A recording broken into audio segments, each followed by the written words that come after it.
My name is Arpan Bose. I'm currently an Adobe Student Ambassador at Indiana University in Bloomington, Indiana, and I'm an Adobe Student Ambassador for the first year, so I'm excited to be a part of this program. And today we're here with some members of Deloitte, so we're going to start off with Julia, if that's possible. Absolutely. So excited to meet and chat with everybody. Hi, guys. I'm Julia Dean. I'm a first-year analyst, started at the firm in January, and I work in the human capital offering portfolio. Excited to give you guys some insight into how to get a job in consulting. I'll hand it off to Alex. Cool. Thanks, Julia. My name is Alex. I am also a first-year analyst who started in January in the same class as Julia. I am currently under the core business ops portfolio in consulting, and I studied at the University of Washington. So go Dogs. All right, I'll go next. Hello, everyone. My name is Percy, or P for short. I am a first-year analyst in the enterprise performance portfolio within the consulting practice. I graduated in December from the Michigan State University, and I'll hand it over to Natalie for her introduction. Hi, everyone. My name is Natalie Harris, and I am a senior and also an accelerated master's student at the University of Alabama. I am from Birmingham, and I just accepted a job with Deloitte, and I am an application program analyst. That's going to be my role. I'll probably start around next summer, and I'll be based in the Dallas office. So I'm excited to talk to everyone about tips on how to get the job and how my process went. So thank you all for introducing yourselves. And as you all can tell, we have a wonderful group of panelists today. So we're going to be asking them some pre-selected questions, but we're also going to be doing some Q&A from the audience. So make sure to put your comments in the LinkedIn. Anything you want to ask, we'll go through those and we'll get to ask those questions. So send those in. And first off, we're going to start off with kind of a general question to all of you. Kind of tell us about what your career journey was and what some key things were that helped you get to your position that you're in right now. And let's start off with maybe Alex. Cool. Yeah. So I guess my career journey, like most people, kind of started in college. Went into college not really knowing what I wanted to do, which is okay. Still don't exactly 100% know what I want to do, which is also okay. But the biggest thing with helping me get to where I am was kind of just staying curious. I loved college because I got to do all sorts of things from musical theater to building rockets, which usually don't go hand in hand. And just meeting really cool people kind of got me my first job after graduating, which was more like design programming focused. And then from there, I kind of found my way to Deloitte, where I also get to explore a bunch of different opportunities. How about Julia? Would you like to share your story and how you got here? Yeah, I think similarly to Alex, I also had a very winding road. There's this graphic I've seen a few times make the rounds on LinkedIn that, shows that a career journey is not one straight line. It very much takes turns all over the place. And if that's, what you're going through, you are definitely not alone. I think that's extremely common. When I got to my alma mater of Babson College, I was really into graphic design. No wonder that I'm here on this Adobe panel today. I thought I wanted to be a graphic designer. I branched out into more broadly just curiosity and arts. I started looking at companies like Sotheby's, which is also very different than consulting. And I found that was too specific and maybe just arts in itself. And what I realized I enjoyed about that space was more just being creative about the work that I was doing. So I had a friend at the time who was very, omniscient and told me to look into consulting and that I could, apply creativity to solve problems. And, the more that I had coffee chats with folks, that I researched the industry and learned about firms like Deloitte, I found that was a, perfect balance of maybe my left and my right sides of my brain, and that I could be creative, like I said, in solving these problems for our clients. And kind of expanding on that creativity aspect, you were an Adobe Student Ambassador like me before. Would you say that helped prepare you for all of your roles in Deloitte now? Yeah, I think a great aspect of the Adobe Student Ambassadorship is just, by nature of our work, we work in teams. Everything we do in consulting is as a team, right? So I think any experience that you're able to have now in college where, whether it's you're on a sport, you're also in an extracurricular, or you are doing teamwork in your classes, it's one of those things that the more you practice, the better you get at it, right? Like I am still learning. I will probably be learning how to be a good teammate until I die. And I think humans can do such awesome things together, and you just have to practice a lot how to work in a team. And it was great to be able to do that, in my campus program and with, the Adobe program as well. Thank you for that. And Percy, would you like to kind of share how you got to where you are now? Yeah, similar to Julia, was very non-linear path to choosing Deloitte. I would say that I was open to any and every opportunity. And once I started learning more about consulting, I started learning about the eminence of Deloitte and opportunities there. And that really kind of led me down the consulting path. And Deloitte is where I landed. So all around, I think me being open to opportunities and always being willing to learn and grow and stretch outside of my comfort zone is kind of what even landed me thinking of the consulting industry when I was graduating and looking at offers. Thank you all for sharing that. And we also have Natalie here who recently got accepted to work with Deloitte. So Natalie, would you kind of like to speak about what your process was, especially in this current stage of trying to find employments after the pandemic? Yeah, so I started out as an economics major, and then I changed to a marketing major. So my major is marketing, my minor is computer applications, and I enrolled in an accelerated master's program where I'm also doing marketing. And it really just started because I actually had an internship within a finance last summer, so I'm just like everywhere. But in one of my classes, I did case studies, and I really like doing the case studies and like working on different projects with teams. So I just started applying to jobs. I started applying in August, September, um, those 2 months. And then I went through the whole process, and I'll talk about that later. And then everybody at Deloitte, like the recruiters are really nice. And after talking to the interviewers, everybody was just really opening. So I thought that Deloitte was the best place for me to go. Thank you, Natalie. And one thing I've noticed a lot of you guys mention is there's been a lot of different windy roads, and throughout your whole career and courses, there's just been different things that have come into play. So I was gonna ask you guys, what were some things that you did, whether it was in high school or college, or some things that you did that kind of helped you separate yourself from the pack? And maybe let's have Alex answer that one.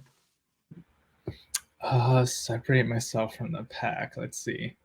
I guess a lot of what I did came from kind of just talking to random people who I was, who had done something I was interested in.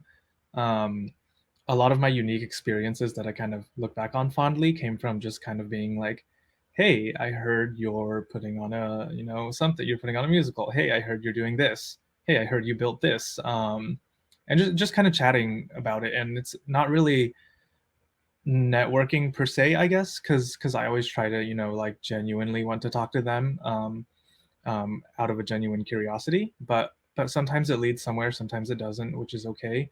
And I think that's one of the things that I kind of didn't do a lot of that in high school, grew into that definitely in college, and continuing to do that now as an adult is also a whole new thing I have to learn.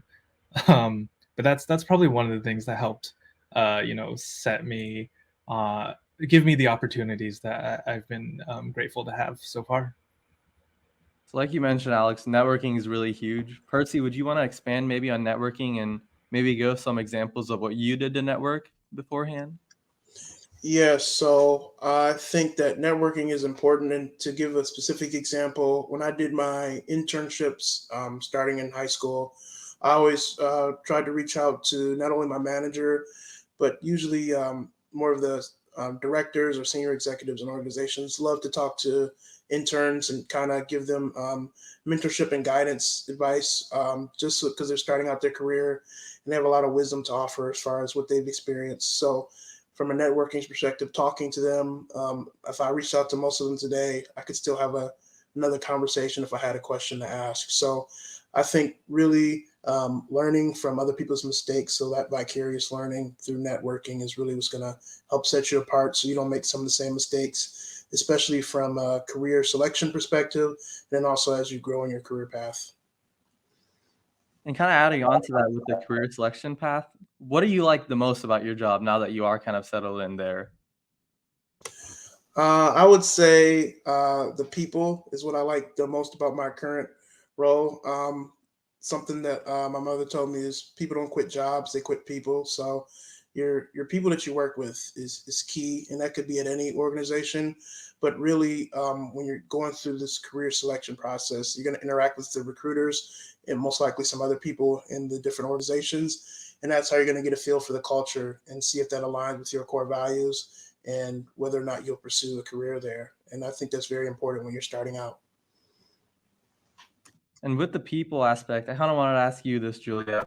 How has it felt working remote versus working in person, especially with the interactions in office? Do you have a preference for either? How has Deloitte handled that specifically?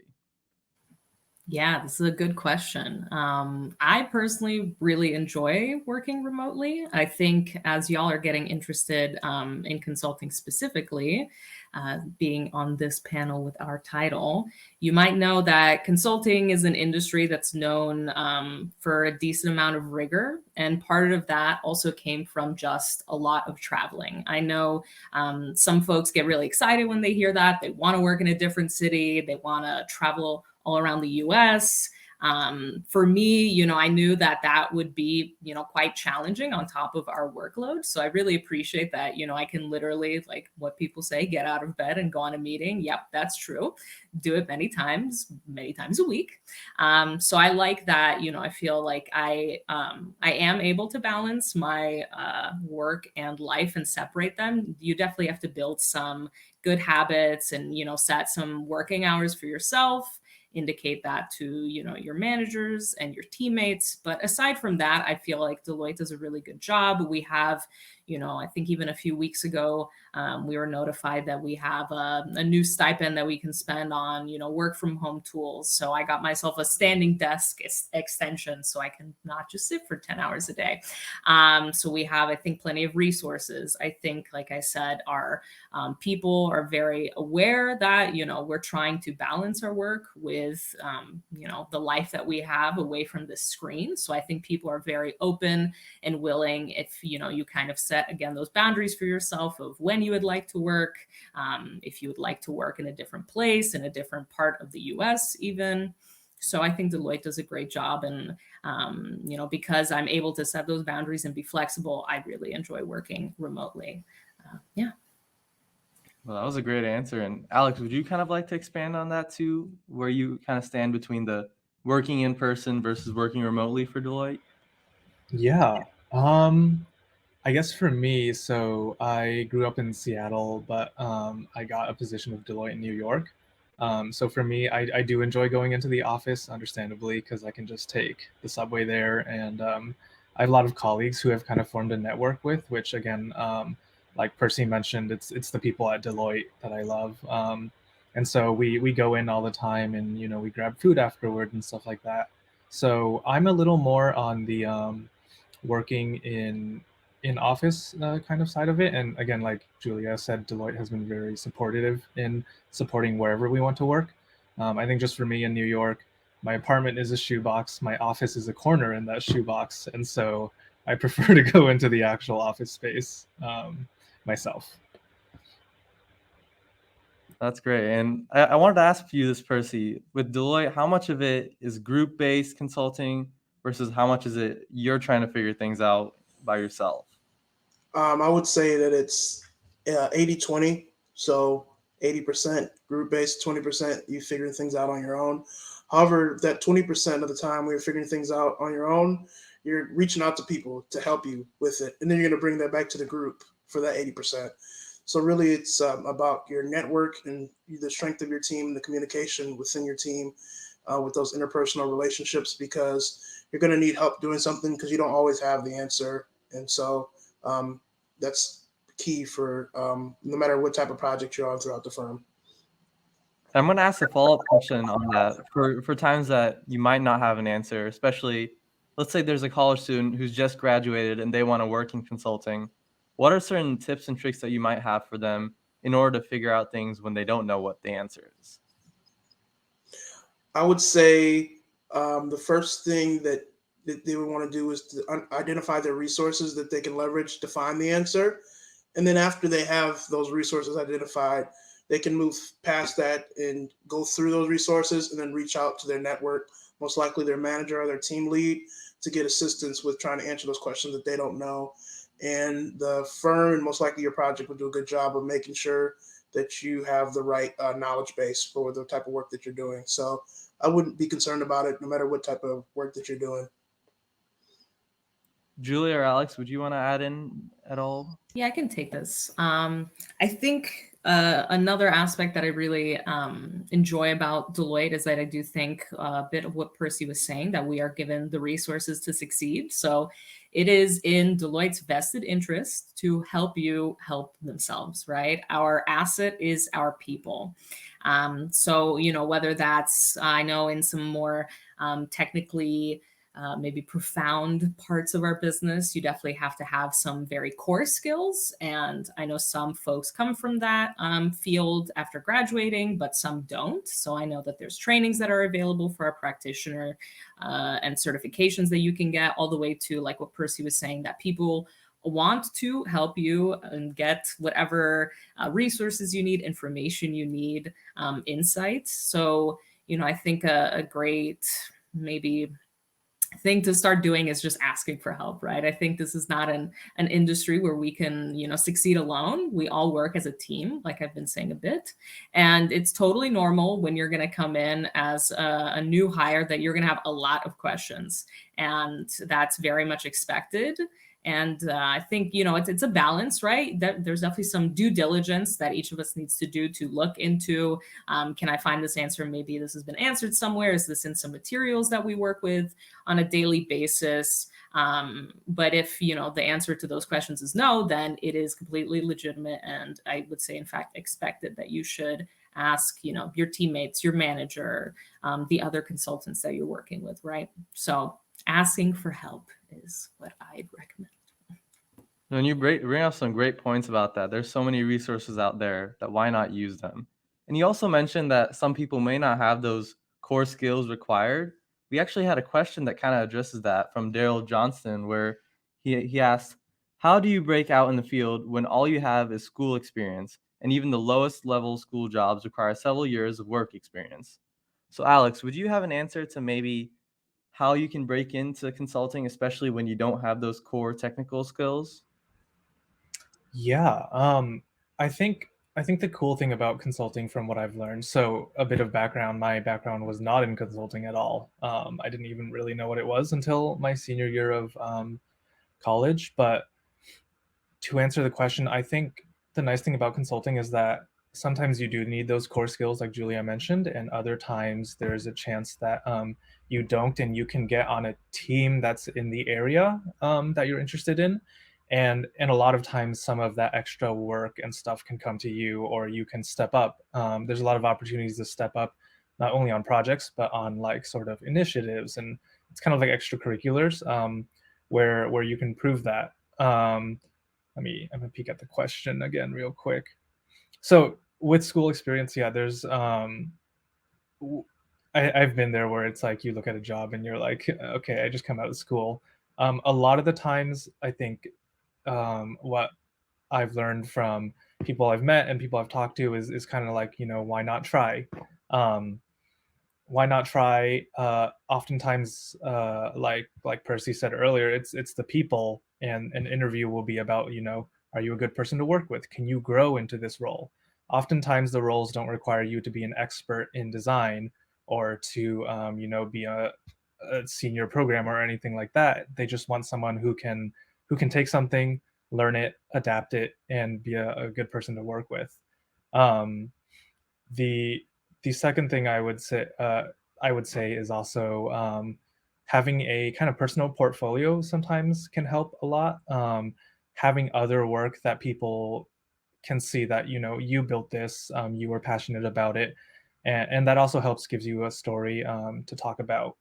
Internships are another good thing. I didn't have too many personally in my background, but I think Julia, if you want to cover a little of that with internships.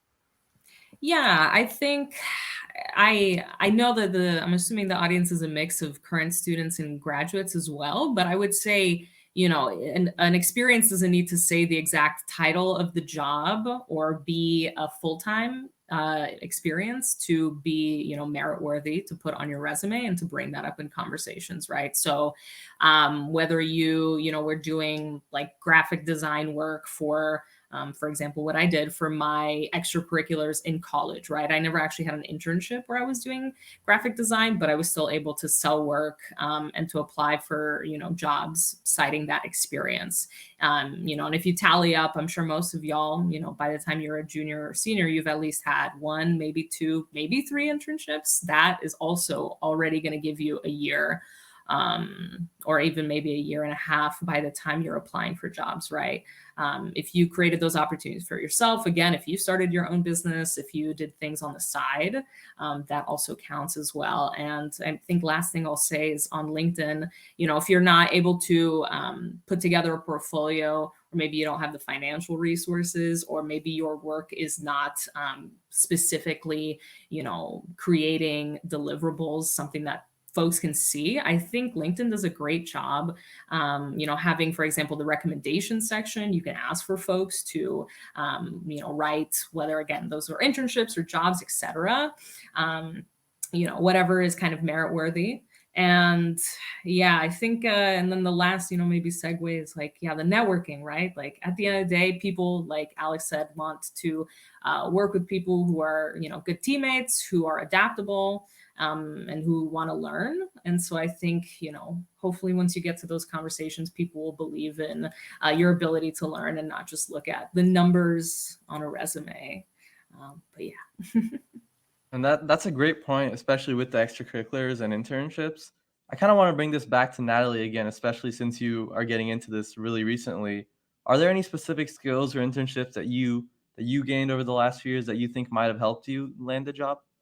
Yeah, so so I've had two internships.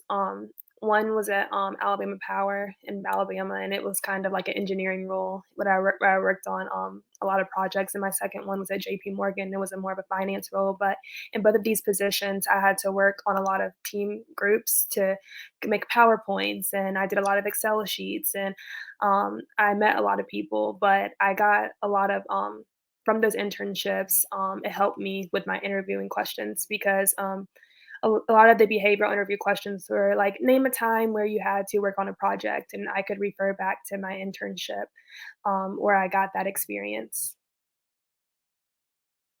So I was actually looking at your LinkedIn, and if we could get the LinkedIn for Natalie's shared, that would actually be great. I think it'd be good for everyone to see that.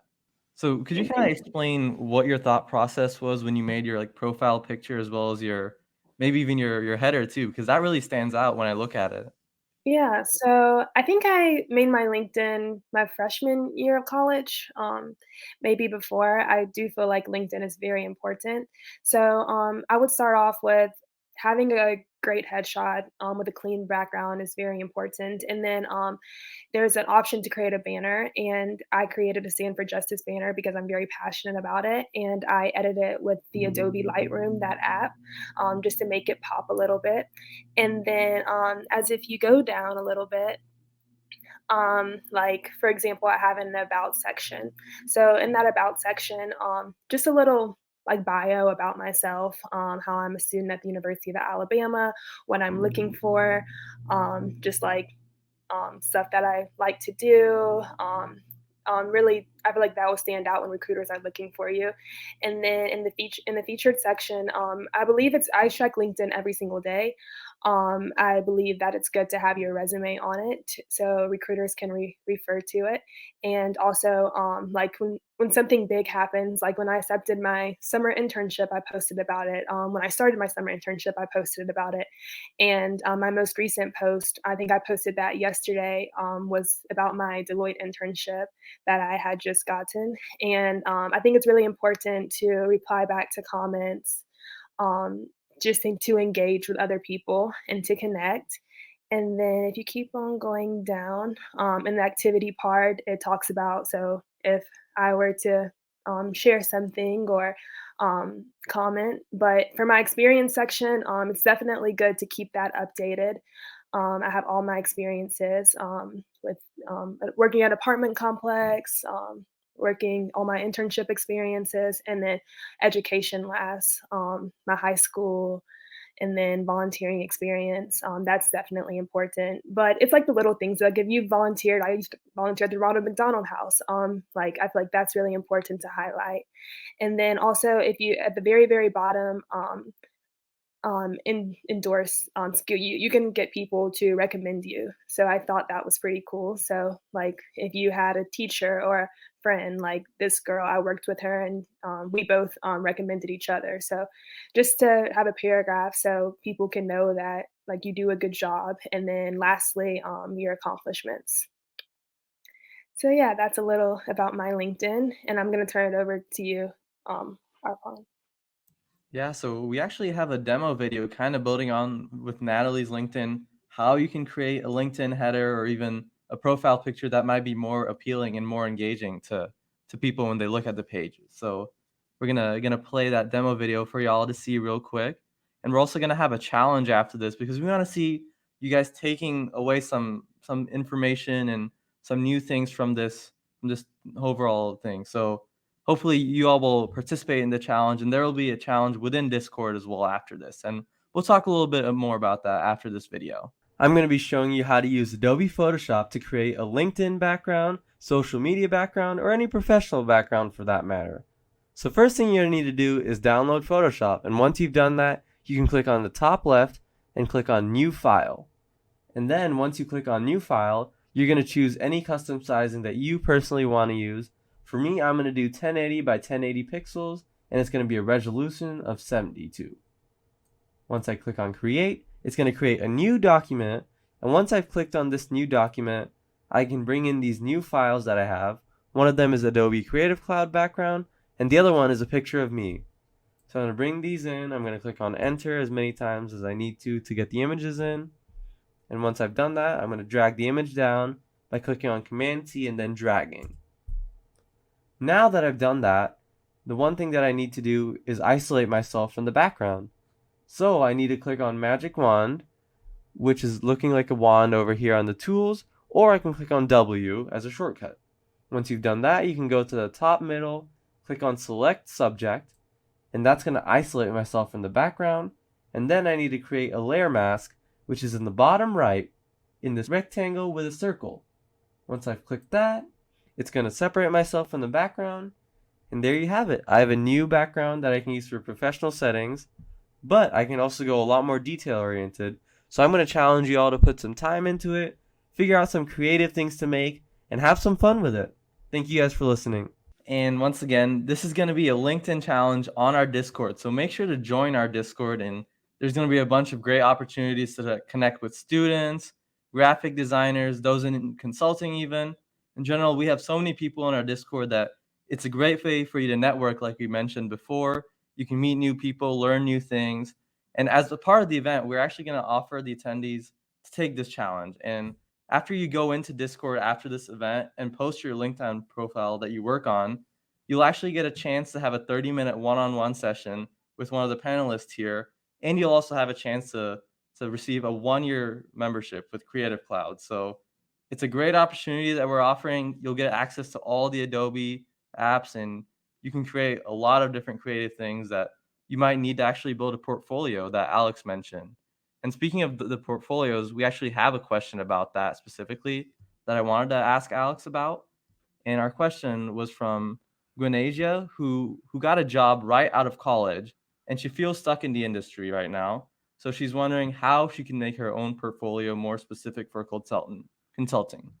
So Alex, did you want to talk about how she can make her portfolio kind of more catered towards the consulting aspect of things? Yeah. I would say so. I guess first things first. That happens to everyone. I'm actually like actively talking to multiple friends who are in industries that they're not. Maybe didn't think it was what they expected or stuff like that, and they're trying to switch right now. So totally, normal. What's happening, and it can be hard because sometimes you have a lot of work on your job side, but you're still trying to do all this extra stuff to switch into somewhere else. And that's normal as well. I've been there too. I'd say in terms of like switching things up, making your portfolio, first off, just continue meeting people, maybe in areas that you're curious about, um, or just through your friends, see what they're up to, what they might be doing, and you never know when an opportunity will come along. Um, Another thing, I guess this isn't too, like, consulting focused, but in some ways it is because consulting can span so many areas. Just kinda have a portfolio. I'd say have a good mix of, um, projects that are focused in, like, areas you might want to be in. So there is some legwork, you have to do some research, but also have a good mix of projects that you genuinely enjoyed making. First of all, for your mental health, so that not everything is a project or work. And second of all, those projects I find can oftentimes help an applicant or someone who is switching industries stand out because there's this unique thing, and they're usually more passionate when they talk about it and stuff like that.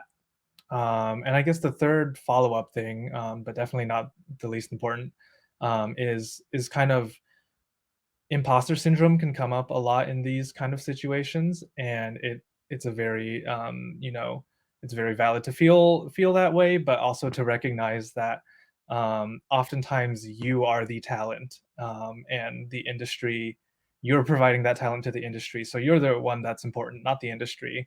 And centering that and keeping that in focus, I think, is important, especially when you're trying to shift to a different industry or a completely different job or even life in general. So yeah, just keep at it. And yeah. So we actually had another question in the comments that we wanted to touch over. And the question is, when not having years of work or industry experience, do you find it challenging to provide consulting to clients? And have you faced a lack of credibility due to the lack of experience? If so, how did you overcome that? And Julia, would you want to touch on this maybe? Especially with, have there been certain times where maybe you're really challenged to provide that consulting, and how did you overcome it?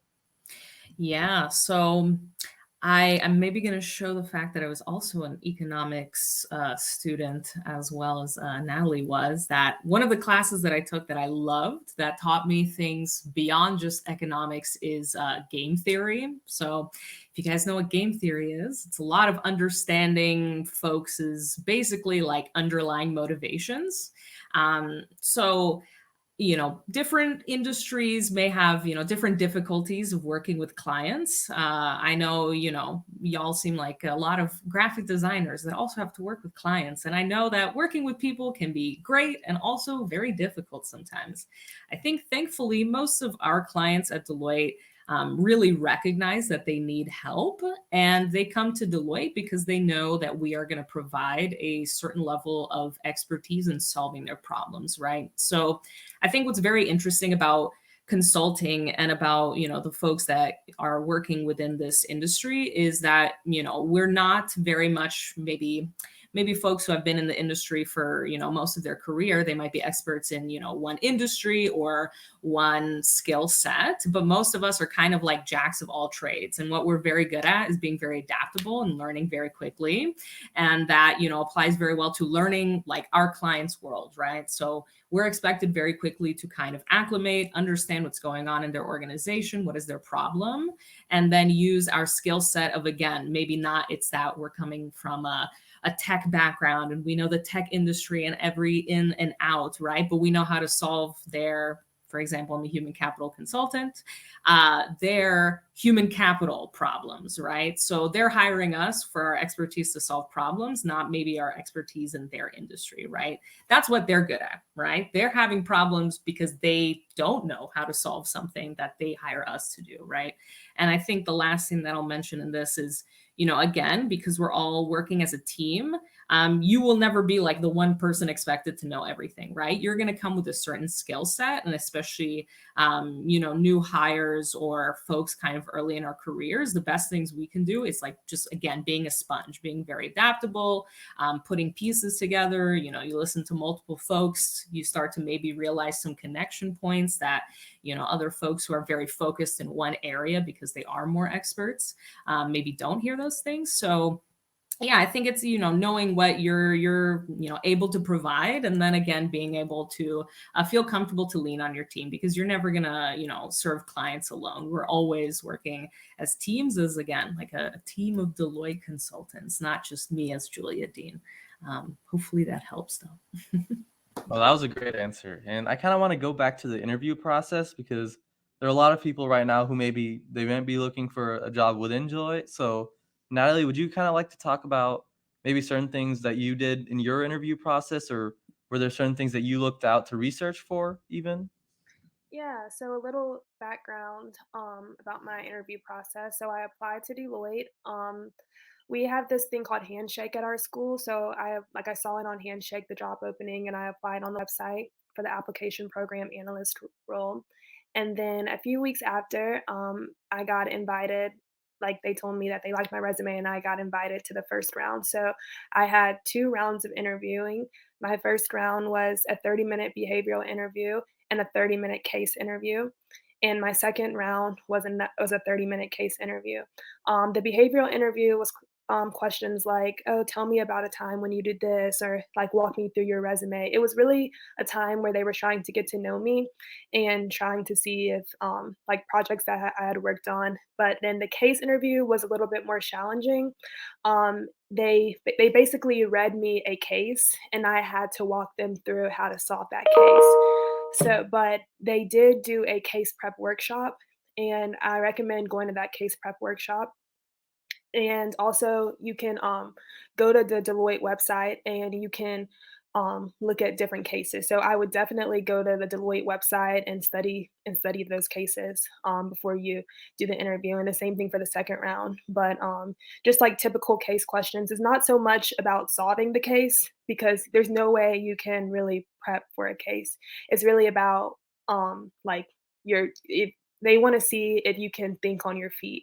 So like a tip would just be like to just stay calm during the whole case. And if you don't know the question, just like try to think of something that sounds good, and just like know you're explaining. So, and I also did a book, I think it's called Case Point, and you can get it on Amazon. And that book really helped. But that's really how I prepared to the case. I just read that book, and I did all of the Deloitte cases that they had.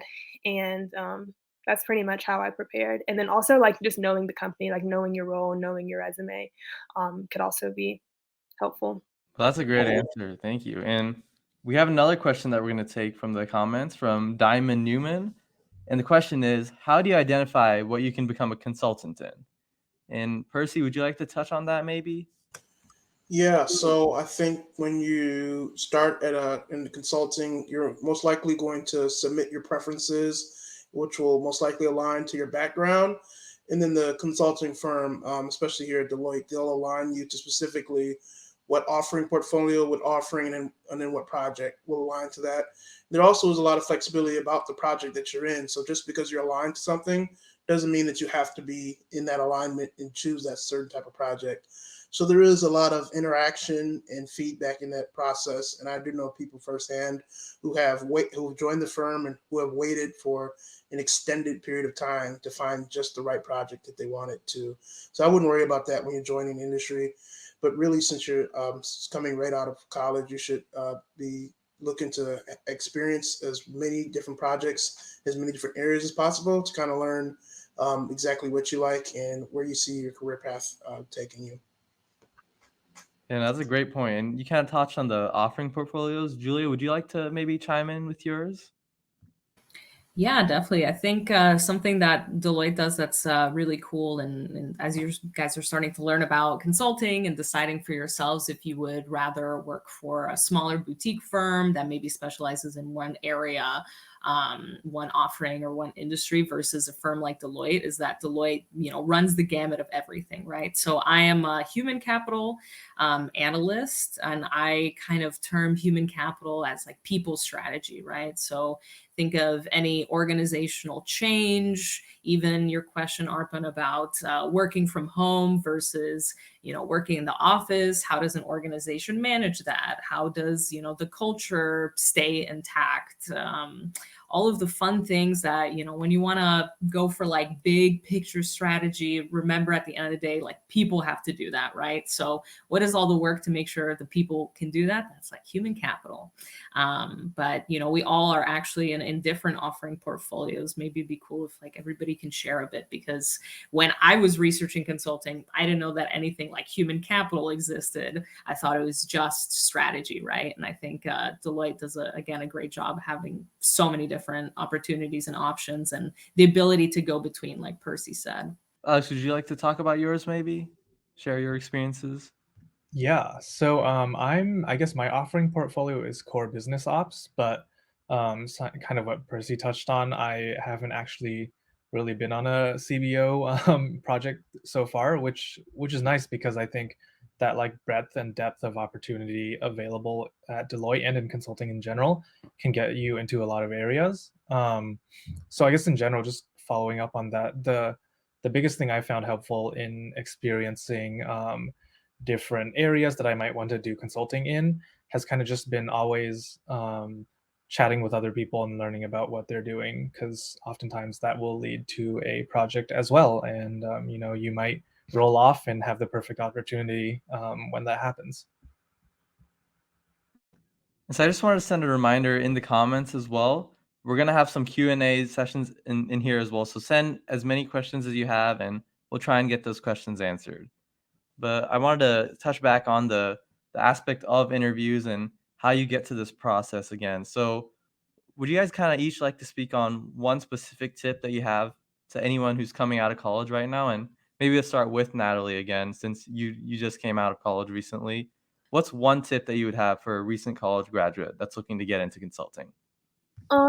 One tip I would have, because like I saw a question about someone getting rejected, and rejection does happen because I know that I applied to many roles, and Deloitte was the first company that gave me a chance, because it does get hard with like you just submitting your resume. And then but I would definitely, the one tip is just not giving up, like, just apply. If you see a role that you're interested in, make sure you apply. And then another thing, make sure you, like, just keep on connecting with people on LinkedIn. Like, if you see somebody, like, in the role that you want, like, just reach out to them, introduce yourself, like, "Hey, my name is Natalie Harris. I see that you're in this role," ask them for tips, and definitely just go to as many network sessions, and then just be really confident with yourself in the interview, because if they see that you're confident, they're gonna want you. So yeah, that would be my tip. How about Percy? Why don't you give us a tip that people might need coming out of college into consulting? I think that practice is probably something that seems kind of basic, but practicing your response to general interview questions and making sure that you have your not your answers ready, but how you think and what your thought process is, especially when you get into cases. So you should internally be aligned on, this is what I believe, this is what I know from this and this experience. But just making sure that when you're talking with someone, that you can have a real human conversation. It's not like you're talking to a robot to get a job during an interview. You're talking to another, human being on the other side of the line who's trying to get to know you. So just keep that in mind when you're going through the interview process. One question that we had from Robel in the chat rather was, he talked about, how do growth prospects look like for your role? So Alex, would you like to talk on that, maybe the growth prospects?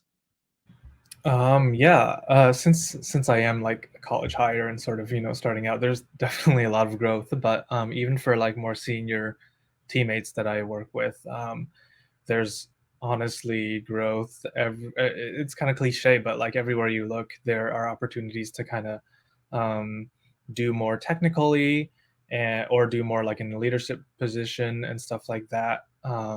I've kind of like found myself doing things I wouldn't have expected myself to do before, and in my mind, that's definitely growth. So, I guess overall, a lot of growth prospects, which is kind of the fun part or the unique part about consulting that I really appreciate, because there's all these initiatives and extracurriculars and everything that you want to do. The only thing is you got to manage your time. So. Julia, would you like to mention your growth prospects as well? Yeah, I think even when, as we're talking about our, what Deloitte terms offering portfolios, even within those, there are, different types of projects that we offer our clients. And then all of us as, campus and recent hires, we're also included in this group at Deloitte called the Cross Consulting Group. So that's why you're hearing things like Alex being aligned to core business operations, but working in non-core business operations roles, or Percy's colleagues who also switched around to different offering portfolio works. So, it is very much, I think, one of the things that I remember when Alex and I were going through our onboarding processes, we were told like our career path is what we make it at Deloitte. And that can be, again, anything, right? So I've really enjoyed human capital, and I've actually only worked on human capital projects. And I know, again, I can continue to specialize, and I've done now, 2 projects in 2 different industries, and I can keep going down one industry, one client, become the pro in workforce transformation, human capital projects for tech clients. And that'll be my thing, right? Or I can be a jack of all trades, trying different things, and deciding in a few years maybe what offering portfolio or industry I want to align myself to. There are so many options. It can definitely feel overwhelming sometimes. I think that's what Alex was hinting at, that you kind of have to manage your, here's a consulting term for you, bandwidth. But I think Deloitte also does a great job of having a very, despite all of these options, a very clear career track. I don't know if that's what the question was referring to, but we have, I don't know if it's available, I'm assuming online, but there is a very clear sort of trajectory every few years of being promoted and what those expectations are for each level, which I think is also very appreciated, because, even though this company is so large, I think we have some North Stars, and it kind of helps us all speak the same language, understand, what's expected of us, and be able to, again, chart our own career path, given how many, options we have. No, that's great, especially with the jack of all trades thing that you mentioned. There's a lot of things out there. So, Percy, would you like to maybe touch on how you can kind of you get rid of all these different options that you have, and how do you figure out which one you want to do? Yeah, that's a good point of clarification. So at Deloitte specifically, they have 2 tracks: the general track, where you're going from an analyst to consultant and so on, and then eventually in your career path, you can diverge into what they call a specialist track, and you'll continue on the specialist track until you become the specialist executive, and you're really just focusing your skills on one area.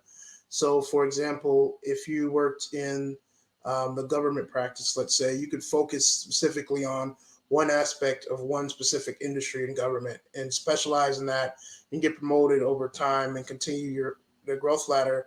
Whereas if you're in a consulting, on the consulting path, you would kind of broaden your scope and your breadth of knowledge, instead of centralizing in one specific area and becoming more knowledgeable in it. So I think that's just another opportunity where in the consulting industry, you're really not pigeonholed into specifically one thing in one area. There's a lot of different opportunities, and you can really make your career whatever you want it to be based off your own interests. No, that's great. And I also wanted to go back to Natalie again real quick. There's some people who kind of, especially since you're coming in to Deloitte, they want to know what your role is specifically and what your expectations are going to be. So would you like to share that a little with us, maybe? Yeah, so the title of my role is application program analyst, and I'm specifically working within the technology sector. So what I believe that I'm doing is I'm helping clients implement new technology solutions, helping them um, like try to come up with technology requirements, helping them redesign their technology processes, helping them implement new databases. So it's really focused on technology, and this role, I was attracted to this role because I'm a computer applications minor, and I love working with Excel. I love working with Microsoft Access databases. So if I could help people, help companies make their life better with using technology, I think that's exciting. Another thing I did want to ask all of y'all was, this can be not specifically related to Deloitte, but maybe even just your path to getting where you are right now. What are some of the biggest obstacles that you've had to face in general, in life or in work? Just give me maybe an example of something you had to overcome. And let's start with Alex for this one. Yeah, I think I guess this one's kind of related to a question from earlier about like breaking out of industries. One of my first projects was something that it was a great team, but the field was just an area that I wasn't as passionate in. And I think one thing was I really wanted to switch into another project, but I was also like a part of this team that would, like obviously have to be backfilled and kind of replaced and retaught if I left. So overcoming that was a lot of just being transparent with your mentors and your teammates about like what you're looking for, how it might happen, um, and also like acknowledging their side, and then just kind of working through it together. And sometimes it works out, sometimes it doesn't. um, but but for me, yeah, I think that was one obstacle, and I just kind of following the advice that I sort of gave for that past question of breaking out of an industry. That's how I overcame it. Julia, would you like to touch on maybe some obstacles that you had to face personally? Ooh, so many. No, I think yes, that there's definitely a lot of the common themes I'm hearing is that the things that we all think are unique, that maybe we want to break into another industry or are rejected from offers, is definitely not uncommon, right? I think for me, it's there wasn't one particular obstacle, but I think this entire first year, I was actually talking yesterday with somebody who had joined the firm last month, and she was sharing some of her concerns of I don't know yet what I want to do. I'm trying to switch from one project in one industry to another project in another industry, and I almost wanted to tell her, like, we are doing that all the time here. Like, this is not, again, everybody is constantly, I think, redeveloping or discovering themselves, right? And I think each experience, and what's cool about and it doesn't have to be just Deloitte, but consulting as an industry in general, is because you are always trying new things, you're always learning new skills and new things about yourself, and honing in on like what really brings me fulfillment and joy. So I think maybe it's not so specifically an obstacle, but I think I had to give myself a lot of patience throughout this year of just I'm learning so much, very tactfully doing my work, but also just what I like to do and what I want to get out of a job. I think, I'm sure some of these experiences would have happened anywhere I would have gone after graduating college. But I think, in a firm as large as Deloitte and in the pace of work that we do in consulting, that's definitely accelerated. So I think just learning how to be patient with myself and how to give myself a lot of grace, that I'm gonna, constantly have thoughts and feelings about what I'm doing, and realize some stuff is really cool and fun and other things are not my cup of tea, and that's fine. And Alex gave some great pointers about just, again, being open and honest about these things, right? You're definitely not the first person that's gonna try something in one industry and maybe not like it, or work on one project and that's not your favorite project, so you might need to leave it. And the more you can, like, again, feel comfortable to share that, it's going to help you, and also help you get closer to doing the work that is like really fulfilling and energizing for you. That's a great point, especially with finding something that is energizing and something that keeps you going. Percy, would you like to speak about maybe some of those obstacles that you felt that might have hindered you trying to get to a point where you enjoyed coming to work every day and doing everything? I wouldn't necessarily call them obstacles. I would call them hurdles because you're going to get past them. And so something that everyone's going to experience, no matter what they're aligned to or what they do, not just in consulting, but just in your career in general, is getting through the learning curve of specifically the type of work that you're doing. So even if you do have experience in an industry or coming out of college, you're gonna have to learn to do things the way that your company wants it to be done. You're gonna have to deliver it the way they want it to be delivered. There's gonna be standards and there's gonna be standard and expectations of excellence where you're going, and so getting through that learning curve so that you're aware of how you're supposed to do things. They call it the Deloitte way, or being green dot ready, right? So just keep that in mind. It's not shouldn't consider it as a negative, as an obstacle, but just consider it as a positive, something that you're able to grow and it's something that you're able to add to your portfolio and eventually resume as you continue your career. So as we start to get towards the end of this, I just wanted to remind everyone that we will be continuing for another 30 minutes on Discord after this LinkedIn is over. So if you still have questions that didn't get that weren't answered for us, just come join us in Discord, and you'll still get to do the Discord challenge, the one-on-one, which you can earn from, and you'll be able to get a chance to get the Adobe Crowd for 1 year. So I kind of wanted to end off with you guys all giving Natalie one suggestion for what she should do as she's working at Deloitte in the upcoming year. So kind of just let's start with Alex and then Julia and then Percy. Just give Natalie one tip or advice maybe. One tip or advice. I guess if you're starting like remotely, try to like find a group of like friends that you can ask all those dumb but aren't actually dumb questions to. I had that chat and I've gotten so much out of it. Like so many like behind the scenes tips and stuff that they don't say on presentations and stuff like that. So that'd be my biggest thing. And then also just have fun. If your project isn't what you expected or you're not vibing with it, just try to go to another one, and oftentimes the firm will support you. Julia, do you have any tips or tricks for Natalie as she's starting up? Yeah, definitely. This is such a fun question. And I got very excited because Alex and I, since we started at the same time, we made what is now, I think, like 200-person Teams chat of just analysts asking each other things like, how do I bill my time? And can I spend our working from home subsidy on a Switch? Okay, maybe not that question, but things like that. I think for me, in addition to, having kind of your group of homies that have your back, having one person who is a level at least 1 or 2 above you, who you can really trust on like a consistent basis to check in with them and talk about, some of the things that we're talking about that are going to be very normal, that you're going to try again some work and you're going to love it or you're not going to like it, or that client or that industry. And, thankfully at Deloitte, we're all given coaches. So that can be your coach. It can be somebody else.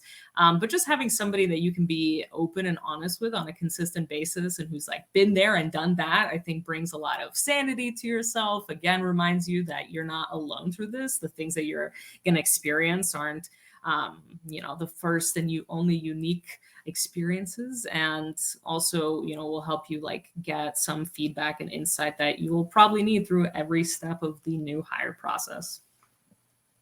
Thank you guys for that. And once again, I wanted to remind everyone to look into the chat, and you'll see there's a survey, and if you answer it, you may have the chance to be selected for 1 year of full Creative Cloud. So make sure to fill that out, and you'll get the chance to use some of our really cool products. And we're gonna end off with Percy. Would you like to give Natalie one tip or advice for her as she starts with Deloitte? Yeah, my advice be a little bit different. Just relax and be yourself. The worst that could happen is you get some constructive feedback on how to grow personally and professionally. So I wouldn't worry about everything because clearly you're at Deloitte for a reason. They have a very intensive screening process and filtering through interviews and all that. So just be yourself. You were hired for a reason. So just grow with the firm and grow in your career path.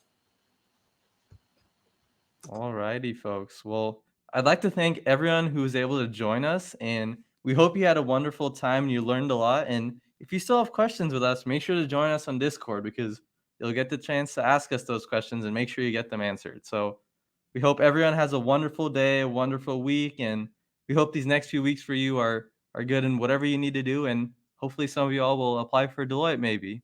Thank you, everyone. And also thank you to all of our panelists for coming to join us. We really appreciate their time and all the effort they've put in to coordinate all of this. So thank you to everyone involved in this whole thing.